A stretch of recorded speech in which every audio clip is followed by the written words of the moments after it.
আসসালামু আলাইকুম। আমরা রেসিপিটা নিয়ে চলেই আসলাম, তো চলেন লেটস গো। এই তো পানিটা বয়েলড হয়ে যাওয়ার পরে আমরা কি করেছি, আমড়াটা পরিষ্কার করে সুন্দর করে ছিলে তারপরে আমরা বয়েলড ওয়াটারের মধ্যে দিয়ে দিলাম। তারপরে কি করছি, এটা দেখেন বয়েলড হওয়া ওয়াটারের মধ্যে দেওয়ার পরে আমাদের আমড়াটা ঠিক এরকম ইয়লিশ হয়ে আসবে। ইটস ন্যাচারাল, এটা দেখে ভয় পাওয়ার বা টেনশনের কোনো কারণ নাই। ওকে, তো সুন্দর করে, আর আমার এদিকে হাঁড়িটা ছোট হয়ে গেছে, এই হয়েছে অবস্থা। এর মধ্যে আমি ডালা সেট করে ফেললাম আমার হাউসের মধ্যে। দেন যখন এটা একটু হালকা সিদ্ধ হয়ে যাবে তখন আমি সোজা কি করব, ওই যে হাউসের মধ্যে আমি স্ট্রেনারটা রেখে আসছি, ডালাটা বাস ফেলে দিলাম ওর মধ্যে।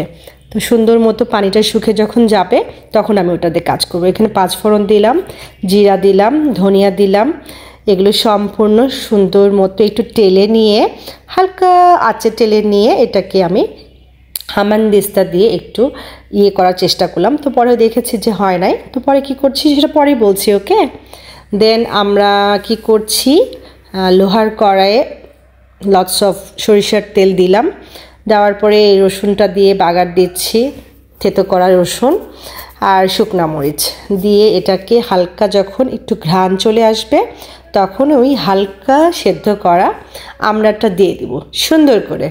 তারপরে দেখেন আবারও আমি ছোট হাঁড়ি নিয়ে ফেলছি, কেমন হইলো একটা বিষয় না, এটাতে না যাচ্ছে নাড়াচাড়া করা, না যাচ্ছে কিছু একটা ভালো মতো ওদেরকে সাইজ করাটা কীরকম সাইজ করা, পুরোটা মিক্স করে ফেলা, বাট মিক্সও আমি করতে পারতেছি না, কি একটা জ্বালা তাই না। এখন তো হাঁড়িটা আমার চেঞ্জ করতে হবে, অনেক বাজে অবস্থা। একটু হলুদ দিয়ে দিলাম, তারপরে লবণ দিয়ে দিলাম, আর এদিকে দিচ্ছি চিনি, যে যেরকম মিষ্টি খান।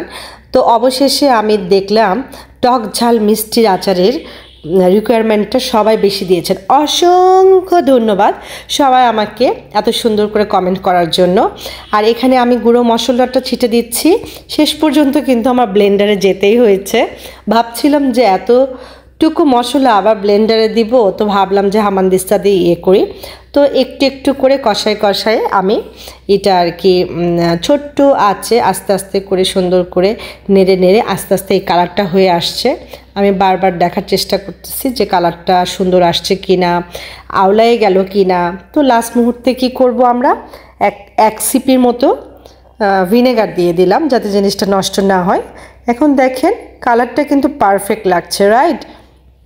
আচারটা দেখে কিন্তু লোভনীয়, ইভেন দো আমি ভয়েস ওভার দেওয়ার পরেও আমার কিন্তু মুখে পানি চলে আসতেছে। সো আপনাদের কেমন লাগছে অবশ্যই এটা জানাবেন।